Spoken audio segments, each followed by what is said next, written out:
तो the first thing जो आज हम शुरू करने वाले हैं हमारे नेशनल इनकम के, ये सारे वो क्वेश्चंस हैं जो मोस्ट इंपॉर्टेंट है बोर्ड एग्जाम्स के लिए as well as in your coming pre boards, right. ये वो क्वेश्चंस है जो इतने टाइम से रिपीट हो रहे हैं एंड जनरली जो भी क्वेश्चन पेपर्स बनते हैं इन्हीं फ्रेमवर्क से बनते हैं।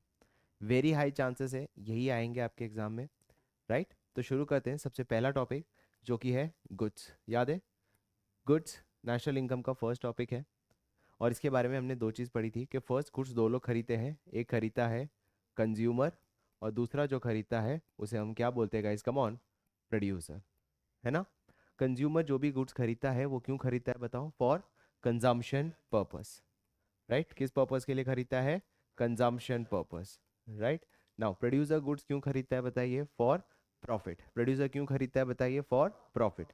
अच्छा, अंदर प्रोड्यूसर गुड्स भी दो टाइप के गुड्स होते थे। पहला गुड्स होता था कैपिटल गुड्स एंड दूसरा गुड्स कौन सा हुआ करता था guys, come on, intermediate goods. पहला गुड्स कौन सा हुआ करता था, कैपिटल गुड्स। दूसरा गुड्स कौन सा हुआ करता था, इंटरमीडिएट। कैपिटल गुड्स क्या होता है, कैपिटल गुड्स वो गुड्स है जो खरीदने वाला कौन होता है बताइए, producer, right. For the purpose of, किस पर्पस के लिए बताइए, use, treated as what, fixed assets, generally has what, higher value and fourth it leads to what, depreciation, है ना। वो गुड्स जो प्रोड्यूसर खरीदता है for the purpose of use और उसको हम बुक्स में क्या ट्रीट करते हैं, फिक्स एसेट्स।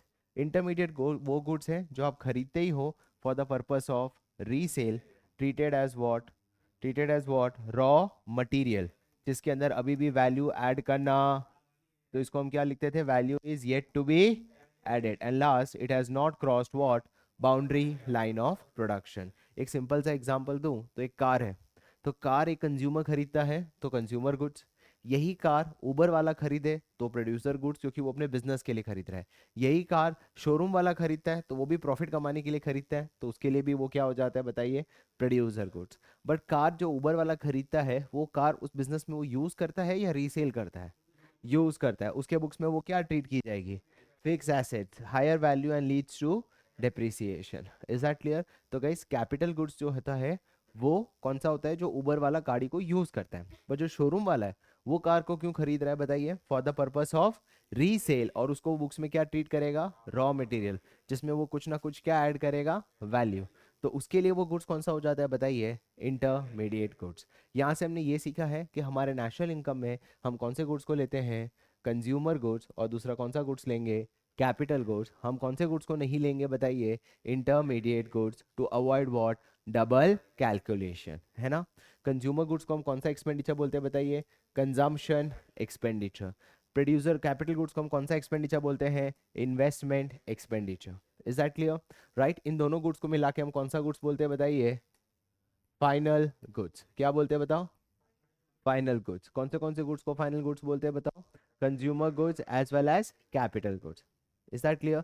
एग्जाम में डिफरेंस पूछा जा सकता है, the first important, what is the difference between final goods and intermediate goods. तो बताइए, फाइनल इंटरमीडिएट गुड्स की डेफिनेशन लिख दो, फाइनल गुड्स का डिफरेंस अपने आप आ जाएगा। Intermediate goods are those goods which are purchase for the purpose of, sir ये रीसेल के लिए बिल्कुल भी, ट्रीटेड एज, इसको हम रॉ मटेरियल ट्रीट, इसके अंदर value is yet to be added, इसके अंदर वैल्यू इज ऑलरेडी एडेड, है ना।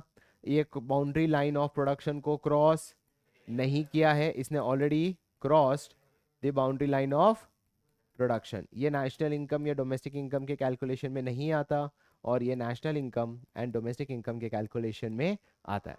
Is that clear. यही हो जाता है हमारा first topic of national income, the difference between intermediate goods as well as final goods. Is that clear. Okay guys, अब देखना, अब मैं इसमें दो चीज़ मैं और बताने वाला हूँ जिसको तुम्हें याद रखना है, और फिर हम उसके सीधा कौन से क्वेश्चंस पे आ जाएंगे, एप्लीकेशन बेस्ड क्वेश्चन। फर्स्ट चीज़ जो आपको ध्यान रखनी है कि हम गुड्स में, गुड्स के लिए दो चीज़ें आपको ध्यान रखनी है। फर्स्ट, गुड्स चाहे आप सेल करो चाहे आप सेल्फ कंजम्पशन करो, दोनों हम कंसिडर करते हैं। याद है मैंने सेल्फ कंजम्पशन में कौन सा एग्जांपल दिया था, फार्मर वाला, है ना। कि देखो ये फार्मर है, इसकी ये लैंड है, इस लैंड पे वो 1000 kg आउटपुट बनाता है, जहाँ 900 kg वो मार्केट में बेचता है, 100 kg वो खुद सेल्फ कंज्यूम करता है। क्या हमारे लिए फाइनल गुड्स के काउंटिंग में खाली 900 केजी आएगा या पूरे 1000 केजी आएगा? द आंसर इज पूरा 1000 केजी आएगा। इवन द सेल्फ कंजम्पशन भी लेंगे, उसका कौन सा वैल्यू लेंगे guys? Come on, imputed value. कैसा value? Imputed value. Is that clear? कोई डाउट? राइट, ये गुड्स के रिगार्डिंग है। अब सर्विसेज के रिगार्डिंग दो चीजें ध्यान से सुनना। सर्विसेज जब भी हम खरीदते हैं उसको बहुत डिफिकल्ट होता है डिफरेंशिएट करना। क्या डिफरेंशिएट करना बताइए? कि सर वो हम, देखो सर्विसेज अगर कोई कंज्यूमर खरीद रहा है तो कोई तकलीफ है ही नहीं, वो कौन सा एक्सपेंडिचर हो जाएगा बताइए? Consumption expenditure. पर यही सर्विसेज जब फर्म खरीदता है तो बहुत डिफिकल्ट हो जाता है कि क्या उसको हम कैपिटल गुड्स ट्रीट करें या उसको इंटरमीडिएट ट्रीट करें, बहुत डिफिकल्ट होता है। इसलिए हमने बाय डिफॉल्ट क्या अज्यूम कर लिया है कि कोई भी सर्विसेज फर्म ले उसको हम क्या ट्रीट करेंगे guys? Come on, intermediate goods. क्या ट्रीट करेंगे? Intermediate goods. हमेशा कोई भी सर्विसेज फर्म खरीदता है उसको हमेशा हम क्या ट्रीट करेंगे? Intermediate goods. Is that clear? पक्का समझ आ गया? राइट। और एक और चीज ध्यान रखना कि कोई भी सर्विसेज आप सेल्फ कंजम्पशन करते हो वो हम कभी भी कंसिडर क्यों नहीं करेंगे सर? क्योंकि उसकी वैल्यू एस्टिमेट करना बहुत मुश्किल है। फॉर एग्जाम्पल हमारे घरों में हमारी मम्मी या वाइफ घर में काम करते हैं, वो भी एक सर्विस है, पर उसकी वैल्यू एस्टिमेट करना बहुत मुश्किल है। या अपने पेरेंट्स का ध्यान रखना, right, there is a real flow but उसकी वैल्यू को एस्टिमेट करना बहुत मुश्किल है। समझ आया? This is regarding your goods and services. अब हम इसके रिगार्डिंग क्या करने वाले बताइए? Application based question. तो हमने जो फर्स्ट टॉपिक किया है उसके सारे एप्लीकेशन बेस्ड क्वेश्चन। सबसे पहले चीज क्या लिखा हुआ है बताइए? Payment of fees to a lawyer engage by a firm. Guys एक बात बताओ, फर्म कोई भी सर्विस ले उसको हमेशा हम क्या ट्रीट करेंगे? इंटरमीडिएट। क्या ये हमारे नेशनल इनकम या डोमेस्टिक इनकम में आएगा? नहीं। तुम क्या रीजन लिखोगे बताइए? नो, बिकॉज इसको हम क्या ट्रीट करने वाले हैं? Intermediate goods. Is that clear guys? कैसे लिखना चाहता है समझ आ गया? सेकेंड चीज ध्यान से सुनना, fees pay to a mechanic, again a service, right. Assume करेंगे कौन ले रहा है बताइए? By firm. Is that clear? आएगा कि नहीं आएगा? नहीं आएगा, बिकॉज इसको भी हम क्या ट्रीट करेंगे? Intermediate goods. क्या ट्रीट करेंगे? Intermediate goods. Okay guys, again fees pay to a chartered accountant, again इसको भी हम क्या ट्रीट करेंगे? Intermediate goods. समझ आ रहा है? Right. Next, electricity consume by a firm, again a service, नहीं पॉसिबल है ट्रीट करना, इसलिए हम इसको भी हम क्या ट्रीट करेंगे? Intermediate goods. नाउ ये चीज देखो, ये गुड्स नहीं है, ये क्या है? सॉरी, ये सर्विस नहीं है, ये क्या है? गुड्स। क्योंकि purchase of uniform for nurses in hospital ये गुड्स है, तो अभी हम बाइफरकेट करना पड़ेगा, क्या ये कैपिटल है या इंटरमीडिएट? अब मेरी बात सुनो, कुछ चीजें बहुत इजीली पता चल जाते हैं सर ये यूज किया है या रीसेल। फॉर एग्जांपल अभी यूनिफॉर्म पहना है तो यूज किया है, या इसको हम बोल सकते हैं सर सर्विस में रीसेल किया है। डिफिकल्ट है। जहां पे बहुत मुश्किल होता है डिफरेंशिएट करना क्या ये कैपिटल है या इंटरमीडिएट है, तो ये चीज हमेशा ध्यान रखना, कैपिटल गुड्स की सारी डेफिनेशन को जब कोई मैच करेगा तभी हम उसको कैपिटल ट्रीट करेंगे, अदरवाइज उसको भी हम बाय डिफॉल्ट क्या ट्रीट करेंगे? इंटरमीडिएट। कैपिटल गुड्स की डेफिनेशन याद करो, goods which are use by the producer. क्या यूज कर रहे हैं? जी हाँ। यूनिफॉर्म बेचने के लिए तो नहीं होता है। सेकेंड पॉइंट क्या था? Treated as fixed assets. क्या इसको मैं फिक्स एसेट ट्रीट कर सकता हूं? नहीं guys, uniform are not treated as fix asset. तो ये मेरे कैपिटल गुड्स की डेफिनेशन में बैठता, तो बाय डिफॉल्ट ये किस में बैठ जाएगा? सो अज्यूम करो इंटरमीडिएट गुड्स रेसिडुअल बास्केट है। रेसिडुअल मतलब क्या? जो कैपिटल गुड्स की डेफिनेशन में नहीं बैठता वो बाय डिफॉल्ट किस में बैठ जाता है? Intermediate goods. और अगर ये इंटरमीडिएट है तो ये भी पार्ट नहीं होगा किसका? National income as well as domestic income. क्या ये पूरा कॉन्सेप्ट समझ आ गया? Is that clear with respect to? कोई डाउट? नेक्स्ट एक और टाइप का क्वेश्चन है, ये रहा type 4, purchase of car for use by a firm. बताओ आएगा कि नहीं आएगा? फर्म है, कार खरीद रहा है for the purpose of use, clear बैठ रहा है डेफिनेशन, किसके डेफिनेशन में बैठ रहा है? Capital goods, use treated as fix assets. बैठ रहा है कि नहीं बैठ रहा? तो ऑटोमेटिकली ये आएगा। और रीजन क्या लिखोगे बताइए? Investment expenditure. क्या लिखोगे रीजन? इन्वेस्टमेंट एक्सपेंडिचर, क्योंकि कैपिटल गुड्स को हम दूसरा नाम क्या बोलते हैं? Investment expenditure. कोई डाउट? सेकेंड चीज क्या लिखा है? इलेक्ट्रिसिटी कंज्यूम बाय फर्म, आएगा कि नहीं आएगा? नहीं, क्योंकि it is treated as purchase of taxi by taxi driver. Yes, क्योंकि इसको हम क्या ट्रीट करते हैं? Investment expenditure. Second, next, addition of stock. Stock हमेशा कौन से गुड्स होते हैं? स्टॉक्स तो इंटरमीडिएट है ना, purchase for the purpose of resale, आएगा कि नहीं आएगा? नहीं आएगा। Purchase of refrigerator by a firm for its own use, sir firm का एक ही यूज होता है, वो है बिजनेस, आएगा कि नहीं आएगा? 100% आएगा। क्या ट्रीट करेंगे? Investment expenditure. And last, purchase of machinery for own use by consumer, आएगा कि नहीं आएगा? अरे आएगा ना गधो, कंज्यूमर तो कुछ भी खरीदे, वो तो आना ही। इसको हम क्या ट्रीट करेंगे बताइए? Part of consumption expenditure. Is that clear? क्या ये पूरा कॉन्सेप्ट समझ आ गया अच्छे से? क्लियर? राइट, अब हम आते हैं the next part of the question which is the factor income, real flow, money flow, as well as factor income and transfer income. सबसे पहली बात हम ये पढ़ रहे हैं the difference between factor income and transfer income. Sir factor income क्या होता है? ये वो इनकम होता है जिसके अंदर दोनों फ्लो होता है, रियल फ्लो भी होता है as well as money flow, है ना? रियल फ्लो कौन से थे बताइए? Land, labour, capital, entrepreneur skills, है ना? राइट, दो टाइप के रियल फ्लो हुआ करते थे। पहला रियल फ्लो कहाँ से कहाँ जाता था? हाउस होल्ड से प्रोड्यूसर। कौन सा फ्लो था बताइए? Land, capital and entrepreneur skills, right. और दूसरा कौन सा रियल फ्लो जाता था प्रोड्यूसर से? ये गुड्स एंड, राइट। ये कौन से फ्लो हुआ करते थे बताइए? Real flow, right. पर इसके सामने प्रोड्यूसर हाउस होल्ड को क्या देता था बताइए? लैंड के बदली रेंट, लेबर के बदली कंपनसेशन टू एम्प्लॉयज, कैपिटल के बदली इंटरेस्ट, एंटरप्रेन्योर को क्या मिलता था? प्रॉफिट। और इधर हाउस होल्ड इसको क्या देता था बताइए? Expenditure on goods and services, expenditure on goods and, तो जो वाइट में है उसे हम क्या बोलते थे? Money flow. याद है ना ये चीज? मुझे बताओ ज्यादा इंपॉर्टेंट कौन सा है, रियल फ्लो या मनी फ्लो? रियल फ्लो, क्योंकि सर ये फ्लो होगा तो ही क्या बनेगा? गुड्स एंड, और गुड्स एंड सर्विसेज बनेगा तो ही तो हमारे कौन से काउंटिंग में आएगा? जीडीपी काउंटिंग में। खाली पैसा का फ्लो करने से क्या आउटपुट बनता है? बिल्कुल भी नहीं। Is that clear? तो यही चीज हमने की। सर फैक्टर इनकम में रियल फ्लो और मनी फ्लो दोनों होता है, पर ट्रांसफर इनकम में सिर्फ कौन सा फ्लो होता है guys? Come on, only money flow. Second चीज मैंने क्या कहा कि फैक्टर इनकम को हम कौन सी इनकम कहते हैं बताओ? Earned income. And transfer income को अनअर्नड इनकम। और इसीलिए फैक्टर इनकम हमारे किसके पार्ट थे बताइए? National income and domestic income. Transfer income हमारा नेशनल इनकम और डोमेस्टिक इनकम का पार्ट। सर एग्जांपल बताओ ट्रांसफर इनकम, जो तुम्हारे पेरेंट्स तुम्हें पैसा देते, जो हमें गिफ्ट मिलता है, जो हमें डोनेशन मिलता है, उन सबको हम कौन सी इनकम कहते हैं? Transfer income. Is that clear? अब हम इसके रिलेटेड क्वेश्चंस करने वाले हैं, the difference between the factor income as well as transfer income. Is that clear? Okay guys, so this is the question which will cover our transfer income and factor income concept. सबसे पहली चीज क्या लिखी है? Payment of corporate tax. Sir corporate tax कौन सी income होती है? याद रखना, tax is always a transfer payment. Sir क्यों? क्योंकि इसमें खाली मनी फ्लो हो रहा है सरकार की तरफ से, मुझे कोई रियल फ्लो। सर बना तो रहे हैं सर लैंड, सर सरकार एडमिनिस्ट्रेटिव सर्विसेज सब देते तो है, पर वो तो सबको दे रहे हैं, खाली मुझे अकेले को दे रहे हैं? क्या मेरे टैक्स पे करने से अलग से मुझे कुछ बेनिफिट मिलता है? नहीं। तो corporate tax is always treated as transfer, आएगा कि नहीं आएगा? Not part of my national income and domestic.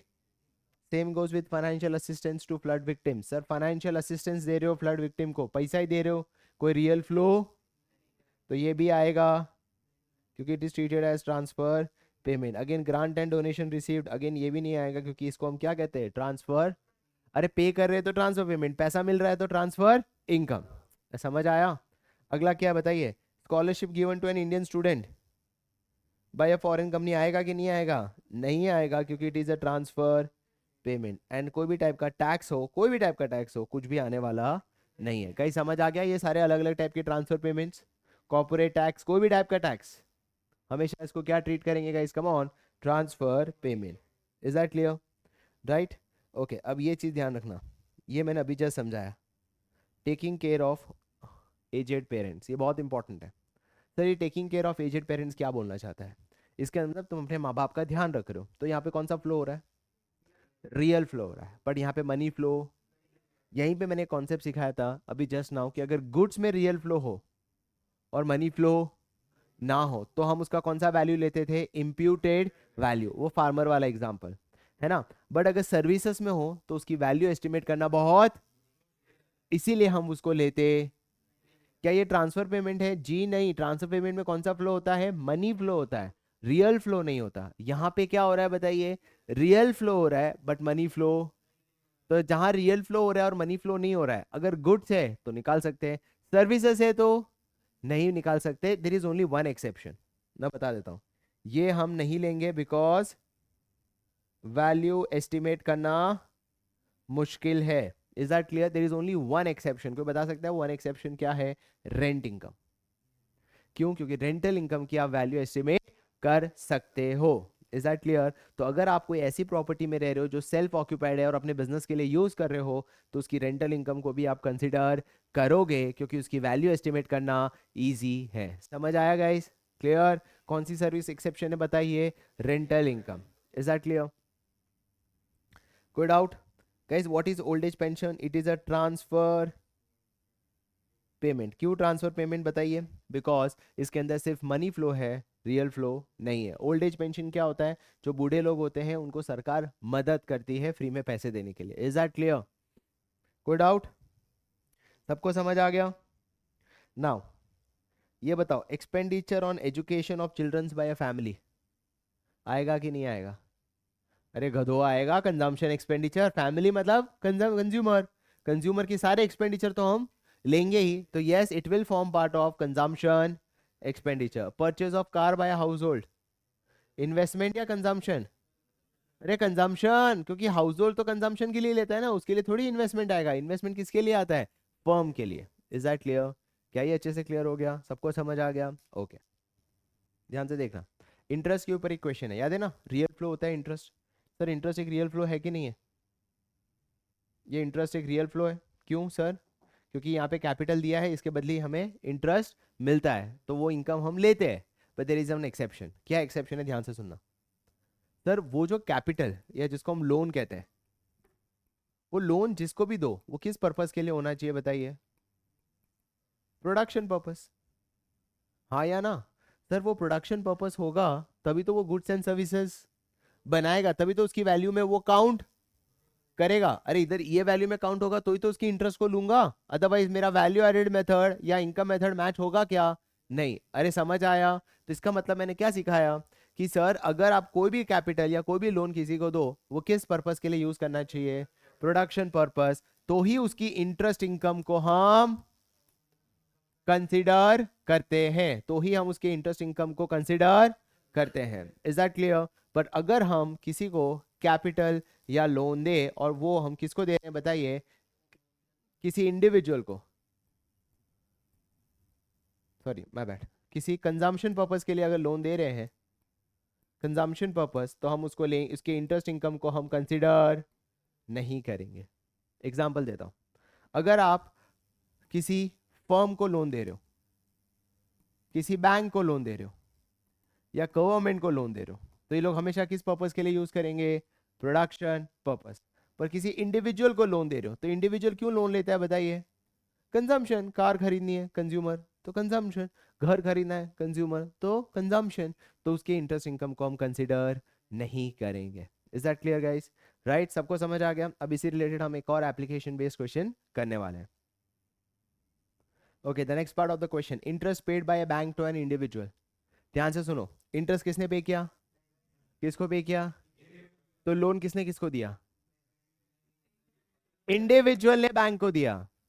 अरे समझ आया? अगर बैंक इंटरेस्ट पे कर रहा है किसको? इंडिविजुअल को, तो फिर इंडिविजुअल ने बैंक को क्या दिया? और बैंक तो लोन किस पर्पस के लिए यूज करेगा?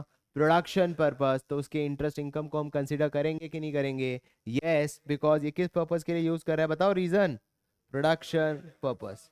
गाइस 2 मार्क का ये क्वेश्चन आता है कोई भी, तुम क्या लिखोगे? Yes it will form part of national income and domestic income. Second, उसका रीजन क्या लिखोगे? It is treated as production purpose. समझ आया? राइट। सेकंड देखो, interest paid by an individual on car loan taken from bank. Sir individual loan ले रहा है, क्या उसका इंटरेस्ट को लेंगे? जी नहीं, क्योंकि उसको हम क्या ट्रीट करेंगे बताओ? Consumption purpose. Is that clear? Interest paid by firm to bank, अरे फर्म भी प्रोडक्शन, बैंक भी प्रोडक्शन, तो आना ही है। Is that clear? अगला कौन सा है बताओ? Loan given by bank to firm for personal purpose. अरे बैंक का कोई पर्सनल पर्पस होता ही नहीं है, आएगा ही। Is that clear? And last क्या है, payment of interest on borrowings by government, government भी क्या ट्रीट करेंगे बताएंगे, प्रोडक्शन पर्पस, तो ये भी पार्ट होगा। Is that clear guys? क्या ये पूरा इंटरेस्ट वाला कॉन्सेप्ट समझ आया अच्छे से? ग्रेट। अब हम करने वाले हैं next is compensation to employees. Compensation to employees जो रियल फ्लो का फर्स्ट कंपोनेंट है, हाँ या ना? अब कंपनसेशन टू एम्प्लॉयज में ये चीज ध्यान रखना, एम्प्लॉयर एम्प्लॉय को कुछ भी दे वो हमेशा क्या ट्रीट किया जाता है, फैक्टर इनकम। सर वो बोला जाएगा एम्प्लॉयर ने फ्री में गाड़ी दी, उसको ट्रांसफर इनकम मत समझना, क्योंकि कोई भी एम्प्लॉयर फ्री में गाड़ी काम किया है इसीलिए दिया है। तो कोई भी टाइप की चीज एम्प्लॉयर एम्प्लॉय को दे उसको हम हमेशा क्या ट्रीट करेंगे, factor income. It will form part of compensation to employees. There is only one exception. The exception is if it is given on a special occasion, जैसे इंडिपेंडेंस डे, रिपब्लिक डे, तो हम उसको क्या treat करेंगे, transfer income. जैसे ये रहा, bonus given by an employer to employ आएगा, treated as compensation to employ. समझ आया? अगला क्या लिखा है बताइए, rent free accommodation to employ by, सब फ्री हो कुछ नहीं होता है, आएगा ही, इसको भी हम क्या ट्रीट करेंगे, कंपनसेशन टू एम्प्लॉयज। बस कौन सा नहीं लेंगे बताइए, ऑन अ स्पेशल ओकेशन कोई गिफ्ट मिलता है तो इसको हम क्या ट्रीट करेंगे, transfer income. Is that clear? ये आपके ऑलमोस्ट बहुत सारे variety of application based questions को कवर कर देता है। Is that clear? राइट। अब हम आगे बढ़ते हैं और हमारा नेक्स्ट कॉन्सेप्ट को हम रिवाइज करते हैं, which is domestic income versus national income. Guys अब हम कर रहे हैं the difference between the domestic income and national income. अब डोमेस्टिक इनकम क्या होता है? डोमेस्टिक इनकम का मतलब ये होता है कि सर ये वो फैक्टर इनकम है जो अर्न कहाँ होनी चाहिए बताइए, डोमेस्टिक टेरिटरी में। अर्न करने वाला नॉर्मल रेसिडेंट हो या नॉन रेसिडेंट हो, फर्क मतलब डोमेस्टिक इनकम कहता है इंडिया, डोमेस्टिक टेरिटरी मतलब इंडिया, एंड इंडिया के अंदर जो भी इंडियन एम्बेसी जो रेस्ट ऑफ द वर्ल्ड में है, या डोमेस्टिक टेरिटरी में किसको एक्सक्लूड करते हैं बताइए, any foreign embassy which is in India. तो भाई डोमेस्टिक टेरिटरी मतलब समझ लो इंडिया, इंडिया के जितने भी embassy rest of the world में, पर इंडिया के अंदर जो फॉरेन एम्बेसी है वो इंडिया का पार्ट, वो से हम क्या बोलते हैं guys, come on, domestic territory. हालांकि बहुत सारी चीजें इंक्लूड होती है पर तुम्हारे लिए इतना बहुत है, राइट? तो इसका मतलब डोमेस्टिक टेरिटरी में जो लोग पैसा कमा रहे हैं वो डोमेस्टिक इनकम में आएगा। डोमेस्टिक इनकम मतलब India, Indian embassy in rest of the world, and excludes foreign embassy in, क्योंकि वो फॉरेन एम्बेसी उस कंट्री का पार्ट होता है। Is that clear? वही नेशनल इनकम की जब हम बात करते हैं तो नेशनल इनकम मतलब it has to be earn by normal resident, चाहे वो इंडिया में अर्न करे चाहे वो इंडिया के बाहर अर्न करे, मतलब डोमेस्टिक टेरिटरी में करे या रेस्ट ऑफ द वर्ल्ड में करे, उससे फर्क नहीं पड़ता है। what is to be focused is that it has to be earned in earned by normal resident। तो गाइस नेशनल इनकम जब भी दिमाग में आए तो किस पे फोकस करना चाहिए guys, come on, person. And domestic income आए तो हमेशा किस पे फोकस करना चाहिए, प्लेस, है ना? तो नेशनल इनकम कैसे हम डिफाइन करेंगे, तो कुछ मैंने बताया कि सर नॉर्मल रेसिडेंट कैसे डिफाइन करें। तो नॉर्मल रेसिडेंट एक फर्म के लिए तो बहुत ईजी है, अगर वो इंडिया में रजिस्टर्ड है तो नॉर्मल रेसिडेंट, वो बाहर रजिस्टर्ड है तो वो non resident. Example McDonald non resident, SBI normal resident, bank of Baroda normal resident. अरे समझ आया? राइट। रिलायंस नॉर्मल रेसिडेंट, फिर Tesla non resident. Is that clear? तो जो बाहर की कंपनी है वो सारी नॉन रेसिडेंट, जो इंडियन कंपनी है वो सारी नॉर्मल रेसिडेंट।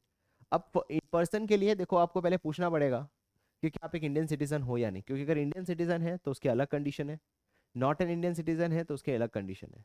अगर इंडियन सिटीजन है तो बस इतना ध्यान रखो, पूरे साल में कम से कम कितने दिन इंडिया में रहना है बताइए, एक दिन इंडिया में रहना है, और उसका इकोनॉमिक इंटरेस्ट कहाँ होना चाहिए, इंडिया में। इकोनॉमिक इंटरेस्ट मतलब उसका प्रोडक्शन कंजम्पशन सब कुछ इंडिया में होना चाहिए। इसको डिटेल में जाने की जरूरत नहीं है, तुम्हें क्वेश्चन इकोनॉमिक इंटरेस्ट के रिगार्डिंग पूछेंगे नहीं। Is that clear?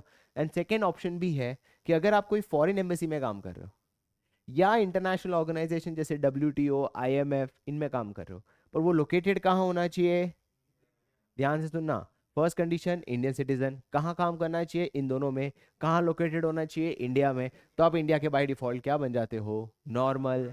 ये किन के लिए एप्लीकेबल है guys, come on, Indian citizen. पर अगर आप एक इंडियन सिटीजन नहीं हो तो आपके लिए इंडिया का नॉर्मल रेसिडेंट बनना बहुत मुश्किल है। क्यों? क्योंकि आपको पूरा साल इंडिया में रहना पड़ेगा, 365 डेज, प्लस इकोनॉमिक इंटरेस्ट भी कहाँ होना चाहिए बताइए, इंडिया में। पर इनके इकोनॉमिक इंटरेस्ट में ये सब चीजें इंक्लूड नहीं होती। किन सब चीज़ों को इंक्लूड नहीं होती बताइए? मेडिकल के लिए अगर आप इंडिया में आए, टूरिज्म के लिए आए, स्पोर्ट्स के लिए आए, रिक्रिएशन के लिए आए, या एजुकेशन के लिए आए, इन पर्पस के लिए अगर आप इंडिया में आते हो और पूरा साल इंडिया में रहते हो, तो भी आप इंडिया के नॉर्मल रेसिडेंट नहीं बन सकते। किस किस पर्पस के लिए बताइए? एजुकेशन, टूरिज्म, ट्रैवल, फिर sports, recreation and education, medical, sorry. Is that clear? ये सारे हैं नॉर्मल रेसिडेंट, एंड वो था डोमेस्टिक इनकम, मतलब domestic territory, and domestic territory includes Indian embassy in rest of the, but it excludes foreign embassy in India. अब इसके related हम करने वाले हैं application based question. Okay guys, अब ये है वो अलग अलग टाइप के जो क्वेश्चंस है जो पूछा जाता है। देखो, सबसे पहली बात हम देखेंगे क्या ये डोमेस्टिक में आएगा या नेशनल, दोनों का। पहले डोमेस्टिक देखते हैं। डोमेस्टिक मतलब focuses on place, place, place. An Indian company, फर्क पड़ता है? नहीं। डोमेस्टिक इनकम क्या बोलता है? प्लेस, कहाँ पैसा कमा रहा है। क्या जापान इंडिया में? क्या ये डोमेस्टिक इनकम में आएगा? सर ये डोमेस्टिक इनकम में बिल्कुल भी नहीं आएगा। किस में नहीं आएगा बताइए? डोमेस्टिक इनकम में। बट क्या ये नेशनल इनकम में आएगा? हाँ, क्योंकि national income focuses on person, person. और ये इंडियन कंपनी है, इंडियन कंपनी है मतलब by default registered in India, तो इंडिया के नेशनल इनकम में ये आएगा।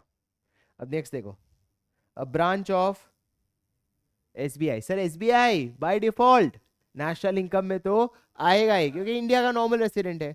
अभी क्या चेक करना है? डोमेस्टिक में आएगा या नहीं। चेक करो कहाँ कमा रहा है पैसा। दिल्ली इंडिया में, तो दोनों में आएगा, डोमेस्टिक में भी और नेशनल। तीसरा, अब फॉरेन कंपनी, बताइए फॉरेन कंपनी देखते ही, फॉरेन कंपनी देखते ही आपको क्या अज्यूम करना है? नेशनल इनकम में तो बिल्कुल भी, पर हैज अर्न प्रॉफिट इन, तो कौन सी इनकम में आ जाएगा? डोमेस्टिक। एंड यूएस सिटीजन, देखो यूएस सिटीजन के लिए कंडीशन क्या था? 365 दिन इंडिया में रहना है, प्लस इकोनॉमिक इंटरेस्ट में इंडिया में होना चाहिए, जिसके अंदर वो सब चीजें नहीं है, स्पोर्ट्स, क्रिएशन या medical, tourism and travel, right? तो an US citizen working in in तो पहली बार नेशनल इनकम में तो नहीं आएगा, क्योंकि वो वहाँ अपना सिटीजन तो है नहीं। पर काम कहाँ कर रहा है? Indian embassy. इंडियन एम्बेसी किसका पार्ट होता है? इंडिया का पार्ट होता है, तो इसलिए वो डोमेस्टिक इनकम में आएगा। An Indian citizen working in US embassy in, क्या डोमेस्टिक इनकम में आएगा? सर डोमेस्टिक में क्यों नहीं आएगा? जरूर इंडिया में काम कर रहा है, पर काम कहाँ कर रहा है? और यूएस एम्बेसी यूएस का पार्ट है, इंडिया का पार्ट, तो इंडिया के डोमेस्टिक इनकम में तो बिल्कुल भी। पर क्या नेशनल इनकम में आएगा? नेशनल इनकम के लिए उसको नॉर्मल रेसिडेंट होना पड़ेगा, एंड वो नॉर्मल रेसिडेंट है क्योंकि वो ऑप्शन 2 को कवर कर रहा है। An Indian citizen working in US embassy in India, an Indian citizen working in any foreign embassy located in India, तो ये इंडिया का नॉर्मल रेसिडेंट है, तो ये नेशनल इनकम में जरूर आएगा। आपको जाना जा सकता है। A branch of foreign bank earn profit in Delhi. तो फॉरेन बैंक है, इंडिया में कमा रहा है, बाहर कमा रहा है? इंडिया में कमा रहा है, तो दिल्ली में है, तो ऑब्वियसली डोमेस्टिक इनकम में आएगा। पर कंपनी कौन सी है? तो नेशनल इनकम में तो बिल्कुल भी नहीं आएगा। Is that clear guys? क्या ये समझ आ गया? राइट। अब अगर हम थियोरी में देखें तो दो पार्ट बची है, real GDP, nominal GDP, limitations and precautions. ये तीन वो इंपॉर्टेंट क्वेश्चन है जो हम नेक्स्ट क्लास कंप्लीट करेंगे, राइट? जिससे आपने पूरा, आप बस ये वीडियो देख लेना, you are done with those important questions of with applications, right? फिर आपको सिर्फ कौन से न्यूमेरिकल्स प्रैक्टिस करने हैं। Is that clear guys? Okay, thank you.